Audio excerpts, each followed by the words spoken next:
میم سے محبت، تحریر فرحت اشتیاق، قسط نمبر 32۔ روشی اپنے کمرے میں بیڈ پر پریشان سی بیٹھی ہوئی تھی۔ اس کے دل میں بہت ساری پریشان کن سوچیں چل رہی تھیں۔ اسے اس وقت کسی ایسے دوست کی ضرورت تھی جس سے وہ اپنی سب پریشانیاں شیئر کر سکے اور جو اسے جج نہ کرے۔ روشی نے بے چینی بھرے انداز میں اپنا موبائل اٹھایا اور اس پر موہت کو ویڈیو کال ملائی۔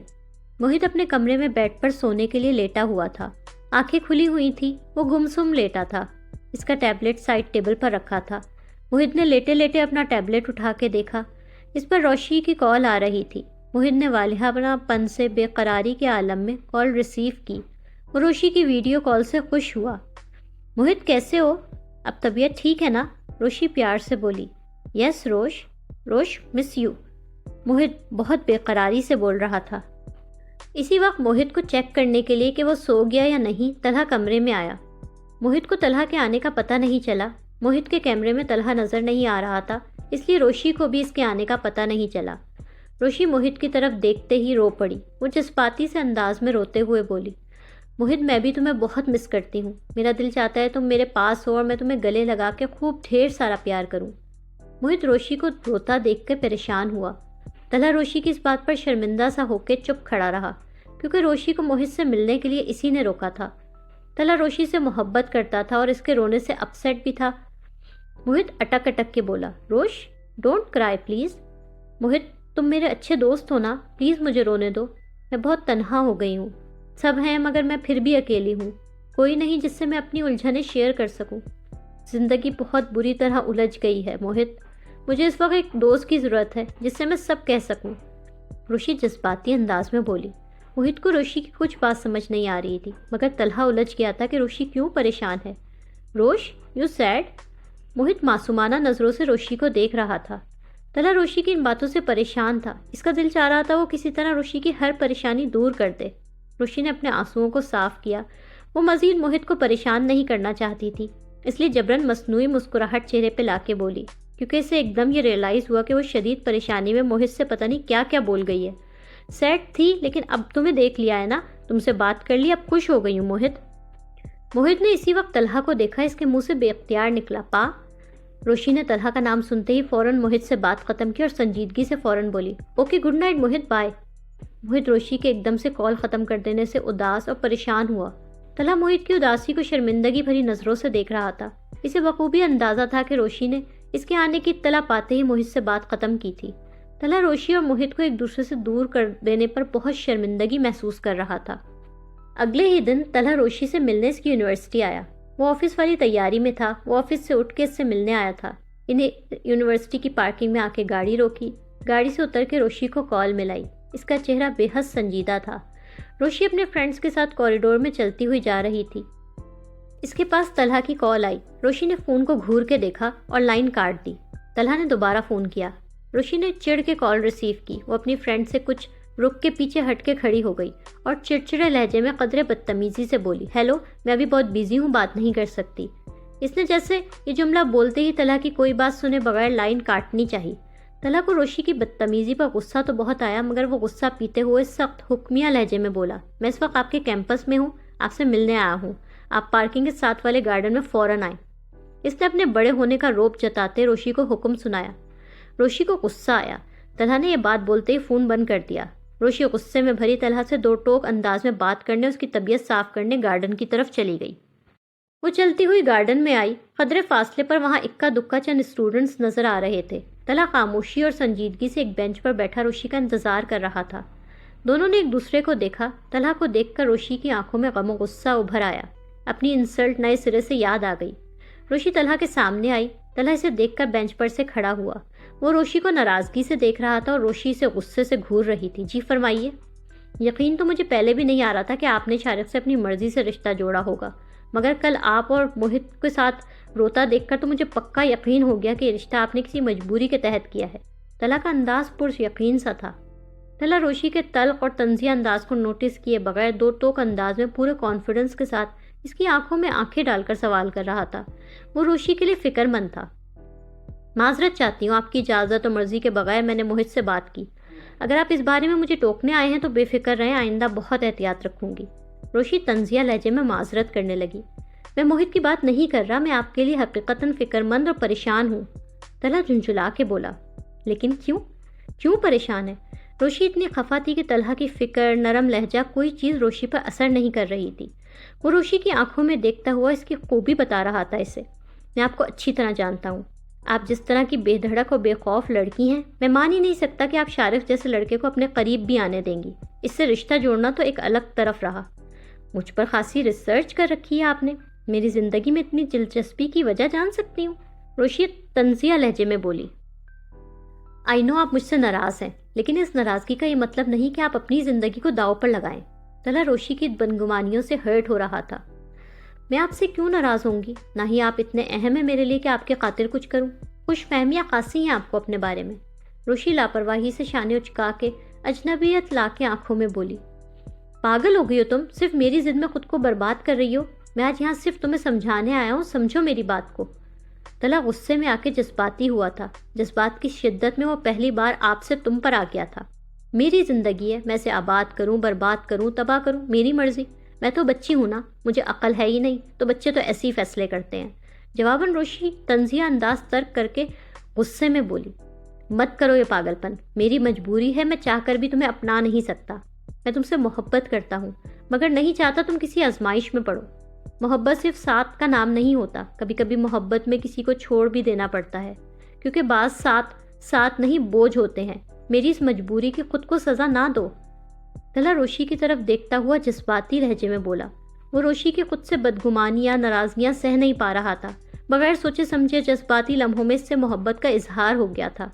وہ جذباتی انداز میں روشی کو سمجھا رہا تھا کہ اس نے روشی کی محبت مجبوراً ٹھکرائی تھی۔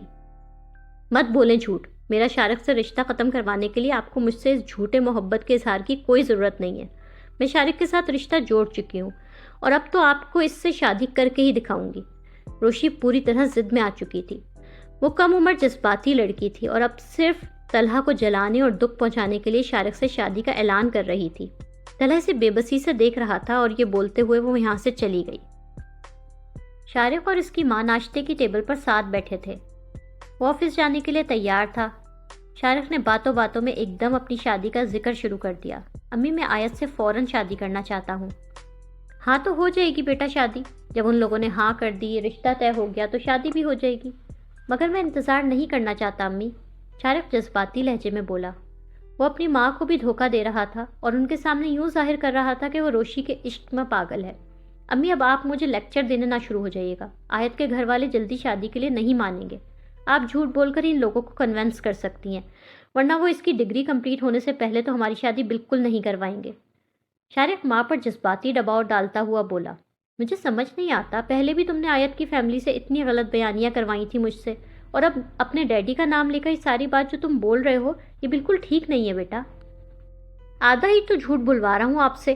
کویت تو آپ نے جانا تھا نا ڈیڈی کے پاس، اتنی مشکلوں سے انہوں نے آپ کا ویزا لگوایا ہے، بلوا رہے ہیں وہ آپ کو۔ شارق ماں کے خوشامد کرنے لگا تھا۔ ہاں لیکن شارق، امی میں کچھ نہیں جانتا۔ اگر آپ مجھے خوش دیکھنا چاہتی ہیں تو میری بات آپ کو ماننی پڑے گی۔ مائیں تو بیٹوں کے لیے پتہ نہیں کیا کیا کرتی ہیں، آپ سے ایک معمولی سا جھوٹ بھی نہیں بولا جا رہا میری خاطر۔ شارق ماں کو ایموشنل بلیک میل کرنے لگا تھا۔ شارق کی ماں دل سے اس بات کے لیے بالکل راضی نہیں تھی۔ وہ مہذب خاتون تھی، مگر اکلوتے لاڈلے بیٹے کی ضد میں آ کر انہوں نے ہار مان لی تھی۔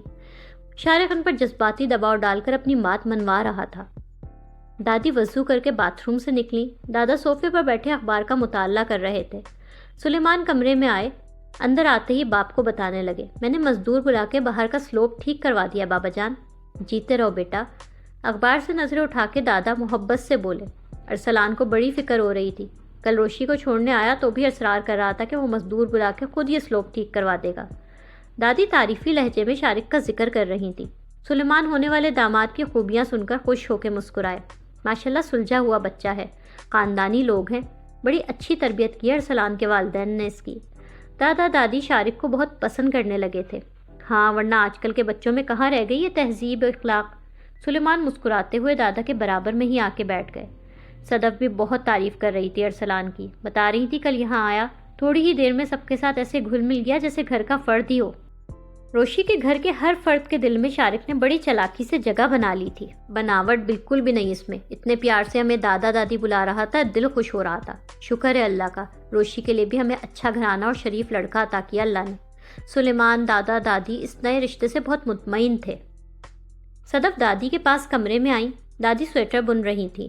دادی نے نظر اٹھا کے صدف کو دیکھا. صدف بہت الجھی ہوئی لگ رہی تھی. خیر ہے بیٹا, کوئی ٹینشن ہے کیا؟ خیر ہے امی, بس ابھی ارسلان کی امی کی کال آئی تھی. ان کی بات سن کے تھوڑی الجھ گئی ہوں. صدف دادی کے برابر میں آ کے بیٹھ گئی. کیا ہوا, کیا کہہ رہی تھی مہرین؟ ارسلان کے ڈیڈی کی ہارٹ سرجری ہونی ہے, اس کے لیے مہرین کو ان کے پاس کویت جانا ہے. وہ چاہتی ہیں جانے سے پہلے ارسلان اور روشی کی شادی کر دیں. اللہ رحم کرے, کیسی طبیعت ہے ارسلان کے والد کی؟ دادی نے فکر مندی سے پوچھا. مہرین کہہ رہی تھی ڈاکٹرز جلد سے جلد سرجری کا بول رہے ہیں. ان کا کویت کا ویزا لگ کے آ گیا ہے. وہ 15 دن میں شادی کرنا چاہتی ہیں. کہہ رہی تھی ارسلان کی شادی کر کے یہاں سے اس کی طرف سے بالکل بے فکر ہو کے اپنے ہسبینڈ کے پاس جانا چاہتی ہیں, تاکہ سرجری کے بعد اگلے 6-8 ماہ ان کے پاس ہی رکیں. اتنی جلدی شادی کیسے ممکن ہے؟ دادی بھی تھوڑی پریشان ہوئی. میں نے بھی ان سے یہی کہا امی, مگر وہ کہہ رہی تھی وہ بس سادگی سے شادی کرنا چاہتی ہیں. بہت اصرار کر رہی تھی. میں صاف صاف منع بھی نہیں کر سکی. وہ اپنی پریشانی کا ایسے اظہار کر رہی تھی کہ میں کیا کہتی. اتنی جلدی شادی کے لیے صدف ابھی بالکل بھی تیار نہیں تھی. تم نے ٹھیک کیا صدف, میرا خیال ہے سلیمان اور ڈاکٹر صاحب سے بات کرتے ہیں, پھر جو متفقہ فیصلہ سب کا ہوگا اسی حساب سے طے کرتے ہیں. دادی نے مردباری سے صدف کو سمجھایا. صدف نے سر ہلایا. طلحہ ٹیرس پر بے چینی کے عالم میں کھڑا ہوا تھا. اس کی آنکھوں میں فکر اور پریشانی بھری تھی. روشی نے جس طرح اس سے سخت ناراضگی اور بیگانگی ظاہر کی تھی, طلحہ اس کو سوچے جا رہا تھا کہ وہ روشی کے لیے کیا کرے. اس کی کچھ سمجھ میں نہیں آ رہا تھا. طلحہ کے کانوں میں روشی کی آواز گونجی. میری زندگی ہے, میں اسے آباد کروں, برباد کروں, تباہ کروں, میری مرضی. خدایا کیا کروں, یہ ضدی لڑکی تو میری ضد میں خود کو برباد کر لے گی. کیسے روکوں اسے؟ طلحہ نے اپنے ماتھے کو زور سے رگڑا. شام میں ہی سب لوگ لاؤنج میں صوفوں پر ساتھ بیٹھے تھے. سنجیدہ سا ماحول تھا. روشی کی فوراً شادی کرنے یا نہ کرنے کے حوالے سے گفتگو ہو رہی تھی. دادا دادی صدف سلیمان سب اپنی اپنی رائے دے رہے تھے. دادا بردباری سے بولے, پریشانی تو ارسلان کی فیملی کی بہت جینین ہے. اس موقع پر ہمیں ان کا ساتھ دینا چاہیے. لیکن بابا جان, اتنے کم دنوں میں شادی کیسے کی جائے گی؟ سلیمان باپ سے بولے. اور پھر روشی ابھی پڑھ رہی ہے, اس کی ڈگری پوری ہونے سے پہلے تو میں شادی کے بالکل بھی حق میں نہیں تھی. صدف نے بھی الجھن بھرے انداز میں بولا. بیٹا, ان لوگوں نے وعدہ کیا ہے کہ وہ روشی کو شادی کے بعد تعلیم مکمل کرنے دیں گے. پڑھے لکھے لوگ ہیں, مجھے نہیں لگتا کہ وہ روشی کو تعلیم مکمل کرنے سے روکیں گے. رہ گئی تیاریوں کی بات, تو وہ بھی اللہ کروا دے گا. اب تو سب کچھ بنا بنایا مل جاتا ہے. دادی نے صدف اور سلیمان کی طرف دیکھ کے بولا. یعنی آپ کی اور بابا جان کی یہ مرضی ہے کہ ہم انہیں ہاں کر دیں؟ سلیمان نے دادا دادی سے سوالیہ انداز میں پوچھا. مہرین نے جو پریشانی بتائی, اس میں تو ہمیں ہاں ہی کرنی چاہیے. دادی نے اپنی رائے دی. میرا خیال ہے جو روشی کہے ہمیں وہ کرنا چاہیے. صدف بیٹا, روشی کو بلوا لو اور اس سے پوچھو. جو ہماری بچی کا فیصلہ ہوگا وہی ہمارا فیصلہ ہوگا. دادا پروقار انداز اور فیصلہ کن لہجے میں بولے. وہ فائنل فیصلے کا حق روشی کو دے رہے تھے. صدف روشی کو بلانے کے لیے وہاں سے اٹھی. میں روشی کو بلا کے لاتی ہوں.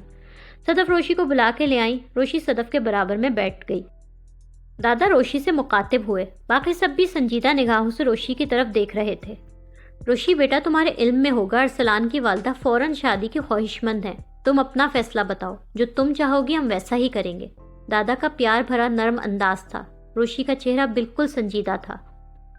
روشی دادا کی طرف سنجیدہ نگاہوں سے دیکھتی احترام سے بولی. دادا جان, مجھے کوئی اعتراض نہیں ہے. اگر آپ لوگوں کو ٹھیک لگ رہا ہے تو میں بھی راضی ہوں. وہ طلحہ سے اپنے ریجیکٹ کیے جانے کا بدلہ لینے کے لیے شارق سے شادی کے لیے ایک لمحے میں راضی ہو گئی. روشی کے اس جواب پر سب مطمئن ہو گئے تھے. دادا روشی کی طرف بغور دیکھ رہے تھے, جیسے اس کا چہرہ پڑھنا چاہ رہے ہوں. روشی کی آنکھوں میں دبا دبا غصہ اور ضد نظر آ رہی تھی. دادی مسکراتے ہوئے صدف سے بولی.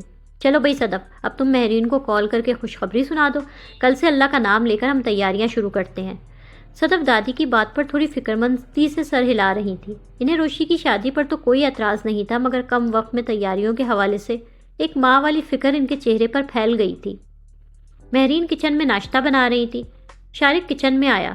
ماں نے اسے بھرپور مسکراہٹ کے ساتھ دیکھا. وہ کسی بات سے بہت خوش نظر آ رہی تھی. تمہارے لیے خوشخبری ہے, بوجھو تو جانے. مہرین بولی. آج کل تو میرے لیے سب سے بڑی خوشخبری آیت کے گھر والوں کی طرف سے شادی کے لیے ہاں ہو جانا ہے, مگر وہ معاملہ اتنی آسانی سے حل نہیں ہو سکتا.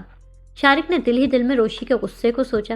اسے پکا یقین تھا کہ روشی شادی کے لیے اتنی آسانی سے ہاں نہیں کر سکتی۔ معاملہ آسانی سے حل ہو گیا۔ رات صدف کا فون آیا تھا، ان لوگوں نے 15 دن بعد شادی کے لیے رضامندی دے دی ہے، مہرین شوق لہجے میں بولی۔ شارق حیرت سے ماں کی طرف دیکھ رہا تھا، وہ خوش ہونا بھول کے حیرت زدہ تھا۔ مہرین شارق کی حیرت کو نظر انداز کیے خوشی خوشی سے بتا رہی تھی، تم رات دیر سے پتہ نہیں کب آئے تھے، ورنہ میں اسی وقت آ کے تمہیں یہ خوشخبری بتاتی۔ وہ شارق کی حیرت کو مسکراتی نظروں سے دیکھ رہی تھی۔ انہیں ایسا لگ رہا تھا جیسے وہ اچانک خوشی مل جانے کی وجہ سے ایکسائٹڈ ہے۔ شارق کی آنکھوں کے سامنے ہاتھ لہراتی شوق و شریر لہجے میں بولی، بس بس اتنی حیرت کافی ہے، اب یہ بتاؤ 15 دن میں شادی کی تیاریاں ہوں گی کیسے؟ شارق ماں کی شوق و شریر باتیں نظر انداز کیے شوق میں کھڑا تھا۔ اسے سمجھ نہیں آ رہا تھا کہ اتنی شدت سے انکار کرتی روشی ایک دم ہی شادی کے لیے کیسے مان گئی۔ ابھی تو شارق نے اسے اچھی طرح ڈرایا بھی نہیں تھا۔ شارق سب چھوڑ کے سیدھا اپنے کمرے میں آیا اور فوراً روشی کو کال ملائی۔ اسے روشی کے اتنے آسانی سے شادی کے لیے مان جانے کی وجہ سمجھ نہیں آ رہی تھی۔ روشی یونیورسٹی جانے کے لیے تیار ہو رہی تھی، بیگ میں اپنا لیپ ٹاپ رکھ رہی تھی۔ اس کے پاس شارق کی کال آئی۔ شارق کا نام دیکھ کے اس کی آنکھوں میں شدید نفرت ابھری۔ اس نے کال ریسیو کی۔ وہ غیر معمولی حد تک پرسکون سے لہجے میں بولی، ہیلو۔ اس کی آنکھیں نفرت سے بھری تھی۔ وہ شارق سے سخت نفرت کرتی تھی، مگر اب اپنا غصہ نفرت دبا کر اسے سنجیدہ اور فارمل ٹون میں بات کر رہی تھی۔ شارق روشی کی جتانے والی انداز میں بولا، بڑی آسانی سے ہاں کر دی تم نے تو، میں تو سمجھ رہا تھا مجھے سچ مچ سائبر کرائم والوں سے بچنے کے لیے کوئی انتظام کرنا پڑے گا، پتہ نہیں کتنے پاپڑ بیلنے پڑیں گے اس شادی کے لیے۔ شارق روشی کا مذاق اڑا رہا تھا۔ ہاں میں تم سے شادی کے لیے تیار ہوں، آج شام تمہاری امی کے ساتھ شادی کی شاپنگ کے لیے بھی جاؤں گی۔ روشی کی آنکھیں نفرت سے بھری تھی، مگر اس نے اپنا لہجہ بے حد پرسکون بنا رکھا تھا۔ بہت حیران کر رہی ہو تم تو، کیا واقعی اپنی ویڈیو وائرل ہونے سے ڈر گئی تھی؟ شارق روشی کی ان باتوں پر بری طرح چونک رہا تھا، مگر اپنا چونکنا چھپا کر طنزیہ لہجے میں بولا، میں یونیورسٹی جانے کے لیے لیٹ ہو رہی ہوں، کوئی کام کی بات ہے تو جلدی سے کرو۔ روشی کوف بھرا انداز لے کے بولی۔ وہ اتنی اکتائی ہوئی تھی جیسے ویڈیو وائرل ہونا اس کے لیے قطعاً کوئی ڈرنے یا پریشان ہونے والی بات بالکل بھی نہیں ہے۔ شارق کو روشی کا انداز بالکل سمجھ نہیں آ رہا تھا۔ ڈر تو وہ اس سے پہلے بھی نہیں رہی تھی، مگر نفرت اور غصے کا اظہار تو کر رہی تھی، مگر اب تو وہ انتہائی پرسکون لہجے میں بات کر رہی تھی۔ تمہارے گھر والوں نے شادی کے لیے پریشر ڈالا یا تم نے اپنی مرضی سے مانا ہے؟ شارق کی آنکھوں میں تجسس تھا۔ بظاہر لہجہ مذاق اڑاتا ہوا بنا رکھا تھا، مگر در حقیقت وہ پریشان تھا روشی کے اطمینان سے۔ تمہیں کس بات کی ٹینشن ہے؟ جو بھی ہوا میں تمہارے ساتھ شادی کر رہی ہوں، اب شادی کے بعد میری ویڈیوز ہم دونوں مل کے دیکھا کریں گے۔ روشی نے چڑ کے بولتے ہوئے فون بند کر دیا۔ فون بند کرنے کے بعد فون کو گھورتے ہوئے شارق کو غائبانہ گالیاں دے رہی تھی، الو کا پٹھا، کمینہ، ذلیل، بتاؤں گی میں اسے اچھی طرح، کرے گا یاد کس سے پالا پڑا تھا اس کا۔ روشی کی آنکھیں انتقام سے بھری ہوئی تھیں۔ اس نے کچھ بہت اچھے طریقے سے پلان کر لیا تھا شارق کے لیے۔ شارق گاڑی ڈرائیو کر رہا تھا، وہ آفس جا رہا تھا۔ روشی کا اتنی آسانی سے شادی کے لیے مان جانا شارق کو چونکا رہا تھا۔ شارق گاڑی چلاتے ہوئے یہی سوچ رہا تھا، چل کیا رہا ہے آخر اس کے دماغ میں؟ اتنی آسانی سے شادی کے لیے کیسے راضی ہو گئی؟ ابھی تو میں نے اسے صحیح طرح ڈرایا بھی نہیں اور دھمکایا بھی نہیں۔ شارق اسی الجھن میں گھرا اپنے آفس جا رہا تھا۔ اسے دل ہی دل میں ذرا بے چینی اور تشویش تھی کہ روشی اتنی آسانی سے مان کیسے گئی۔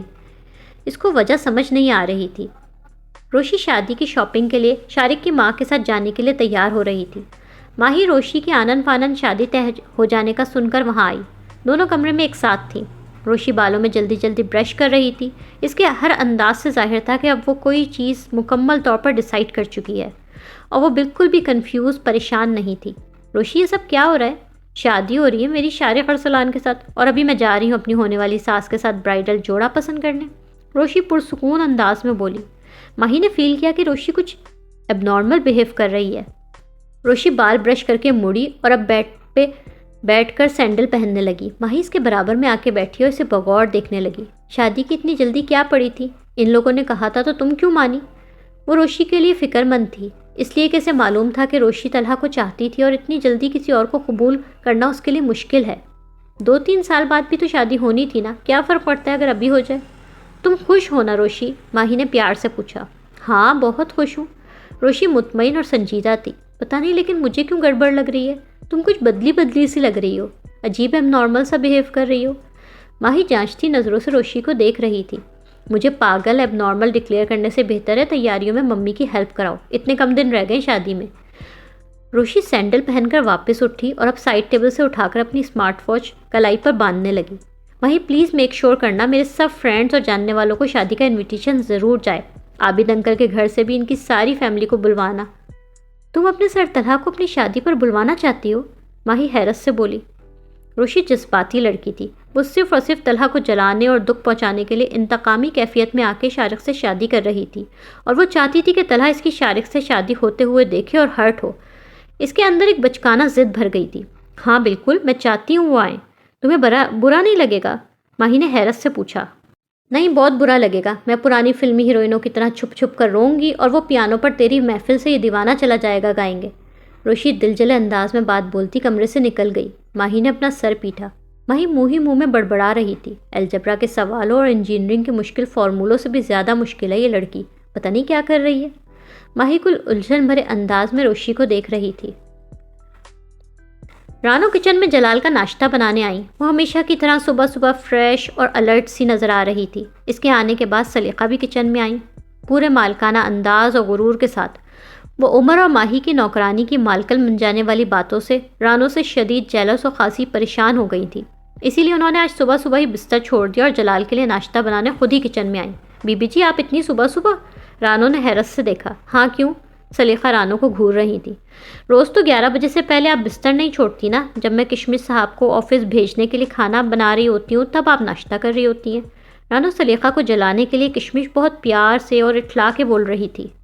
1000 بار سمجھایا ہے صاحب جی بولا کرو. بیوی ہوں ان کی، اور جو تمہارے ارادے ہیں نا وہ مجھے خوب سمجھ آ رہے ہیں. میں بیوی ہوں ان کی، ان کا خیال رکھنا بھی مجھے اچھی طرح آتا ہے. سلیقہ غصے میں آ کے بولی. تم جا کے واشنگ مشین لگاؤ. بیوی میں ہوں، ناشتہ بھی میں ہی بناؤں گی کشمش کے لیے. یہ کہتے ہوئے سلیقہ فریج میں سے گندے ہوئے آٹے کا پیالہ نکالنے لگی. وہ تو مجھے پتا ہے آپ ہی بیوی ہیں، میں تھوڑی ہوں. لیکن خیال تو صاحب جی کا اتنے دنوں سے میں ہی رکھ رہی ہوں نا. ویسے بھی آپ کو کام کرنے کی عادت کہاں ہے بی بی جی؟ آپ سے ناشتہ نہیں بنے گا. رانو مزید غصہ دلا رہی تھی سلیقہ کو. جتنا کہا ہے نا اتنا ہی کرو. کچن میں نظر نہ آنا آج کے بعد مجھے. میں خود کچن کے کام کروں گی. سلیقہ غضبناک نظروں سے رانو کو گھور رہی تھی. رانو وہاں سے مسکراتی ہوئی چلی گئی. سلیقہ کو جلا کے سے بڑا مزہ آ رہا تھا. کچن سے نکلتے نکلتے اس کا کچن کے دروازے پر چھپ کے کھڑی ان کی باتیں سنتی ماہی سے ٹکراؤ ہوا. دونوں ایک دوسرے کو دیکھ کر شرارت سے مسکرائیں. ماہی نے رانو کو تھمس اپ کیا. رانو اٹھلاتی ہوئی کچن سے چلی گئی. ماہی مسکراتی ہوئی کمرے میں آئی. عمر آفس جانے کے لیے تیار ہو رہا تھا. ڈریسنگ ٹیبل کے سامنے کھڑا ٹائی باندھ رہا تھا. ماہی کا مسکراتا عکس دیکھ کر بولا، صبح صبح اتنی خوشی؟ ماہی عمر کے پاس آئی. تالی مارنے والے انداز میں عمر کی طرف ہاتھ کیا اور بولی، عمر پتہ ہے میں ابھی بھی کیا دیکھ کے آ رہی ہوں؟ پھوپھو کچن میں کھڑی پھوپھا جان کے لیے ناشتہ بنا رہی ہیں. وہ ایسے بتا رہی تھی جیسے کوئی ناقابل یقین منظر دیکھ لیا ہو. اس کا مطلب ہم کامیاب ہو گئے؟ عمر نے جواباً خوش ہوتے ہوئے ماہی کو تالی ماری. ماہی خوشی سے گردن ہاں میں ہلاتی ہوئی بولی، لگ تو ایسے ہی رہا ہے. پھپھو تو آدھا دن گزرنے سے پہلے بستر نہیں چھوڑتی کبھی. آج صبح ہی صبح کچن میں کھڑی ہیں اور بابا کے لیے کچھ بنا بھی رہی ہیں. عمر شرارت سے آنکھیں گھماتا ہوا بولا. سلیقہ کوکنگ رینج کے سامنے کھڑی تھی. جلال کچن ٹیبل پر بیٹھے اپنے سامنے رکھے ناشتے کو بے چارگی سے دیکھ رہے تھے. ان کے سامنے پلیٹ میں باقاعدہ جلا ہوا انڈا اور بالکل کالا ٹیڑھا میڑا سا پراٹھا رکھا ہوا تھا. جلال اس ناشتے کو کھانے کی خود میں ہمت پیدا کر رہے تھے. سلیقہ دوسرا پراٹھا بیلتی ہوئی جلال سے بڑے لاٹ سے بولی، کشمش پراٹھا کیسا لگ رہا ہے؟ یہ پراٹھا ہے؟ جلال بے چارگی سے چلے ہوئے کڑک پاپڑ پراٹھے کو پریشانی سے دیکھ رہے تھے. ہاں، خاص آپ کے لیے میں نے سوجی میدے کا پراٹھا بنایا ہے. جلال نوالا توڑ کر کھانے کی ہمت کر رہے تھے. انہوں نے بمشکل نوالا منہ میں ڈالا. سلیقہ نے دوسرا پراٹھا توے پر ڈالا اور جلال سے بڑے چاؤ سے بولی، آرام سے کھائیں، میں دوسرا پراٹھا بھی بنا کے لا رہی ہوں. دوسرا؟ جلال ڈر کے بولے، بس ایک ہی کافی ہے ایسا پراٹھا. بتائیں نا ذائقہ کیسا ہے؟ سلیقہ نے چاؤ سے پوچھا. اچھا خاصا ہے، ایسا لگ رہا ہے ربڑ چبا رہا ہوں. سلیقہ برا مانتے ہوئے انہیں گھورتی ہوئی ہاتھ میں بیلن پکڑے ہی جلال کے پاس آ گئی. آپ میرے سوجی میدے کے پراٹھے کو ربڑ کا پراٹھا کہہ رہے ہیں؟ عمدہ کوالٹی والا ربڑ ہے، امپورٹڈ والا. میں آپ کی خاطر صبح صبح 7:30 بجے بستر چھوڑ کر کچن میں آ گئی. اپنے لیے چائے کا کپ بھی نہیں بنایا مگر آپ کے لیے ناشتہ بنا رہی ہوں، اور آپ میری ان ساری خدمتوں کا یہ صلہ دے رہے ہیں مجھے. سلیقہ ان کے سامنے والی کرسی پر بیٹھ کر رونے لگی. انہوں نے صرف ایک دن جلا ہوا پراٹھا بنانے کو خدمتوں کا نام بھی دے دیا. وہ یہ بھول گئیں کہ توے پر پراٹھا ڈلا ہوا تھا. اسی وقت رانو وہاں آئی. کیونکہ کچن سے جلے ہوئے پراٹھے کا دھواں اور بدبو کچن سے باہر تک پھیل گئی تھی. رانو بھاگ کے کچن کے اندر آئی. او اللہ جی، یہ کیا ہوا؟ پراٹھا بیچارہ تو بالکل جھن بھن گیا. وہ جلدی سے چولہا بند کرنے لگی. ایگزاسٹ فین کھول رہی تھی. کوکنگ رینج کے اوپر لگا ٹربو آن کر رہی تھی تاکہ دھواں باہر نکلے. سلیقہ رانو کو دیکھ کے جلدی سے آنسو پوچھ کر کمپوز ہو کے بیٹھی. جلال رانو سے بولے۔ بالکل میری قسمت کی طرح ہے پراٹھا بھی، جلال نے اپنے سامنے رکھے جلے ہوئے انڈے اور پراٹھے کو افسوس سے دیکھتے ہوئے ٹھنڈا سانس بھر کے کہا۔ رانو اب جلال کے سامنے رکھے ناشتے کی طرف متوجہ ہوئی۔ ایسا پراٹھا تو میری سکھی بھی نہیں کھاتی۔ رانو یہ سکھی کون ہے؟ جلال نے رانو سے پوچھا۔ ہماری بکری صاحب جی، اور کون؟ رانو اور جلال دونوں ہنسنے لگے۔ وہ دونوں سلیقہ کو نظر انداز کر کے آپس میں بات کر رہے تھے۔ سلیقہ کو غصہ بھی آ رہا تھا اور وہ جل بھی رہی تھی۔ ان کی حالت اس وقت بہت خراب تھی۔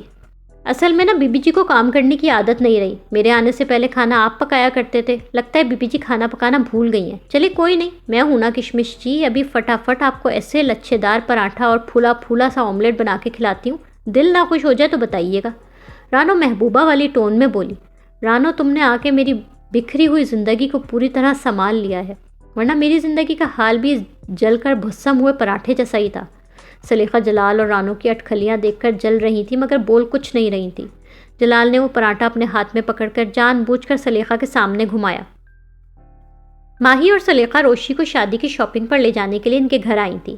کمرے میں تینوں ساتھ بیٹھی ہوئی تھی۔ سلیقہ رانو کی جلال کے اتنی انڈرسٹینڈنگ دیکھ کر دل ہی دل میں بہت بے چین تھی۔ جلال کو انہوں نے ہمیشہ فار گرانٹیڈ لیا تھا، اب انہیں یہ خوف لاحق ہو گیا تھا کہ ان کی جگہ ان سے چھن بھی سکتی ہے۔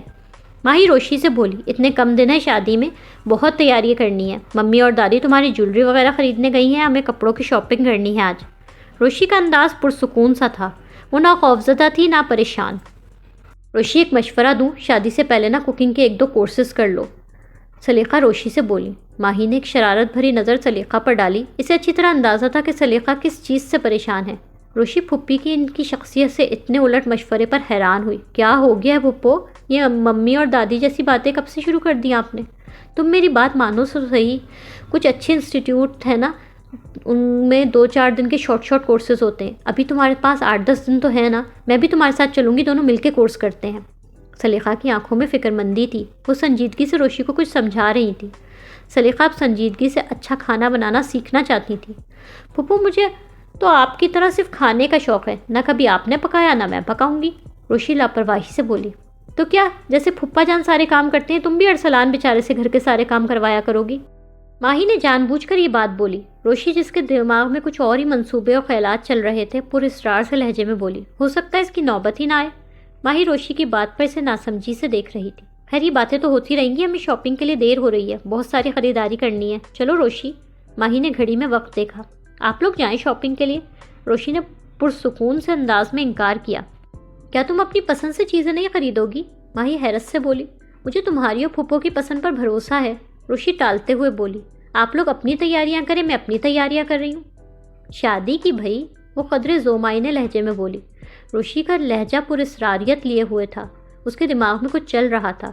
روشی شارق کے خلاف کوئی سازش پلان کر چکی تھی اور اس سے بھرپور بدلہ لینے والی تھی۔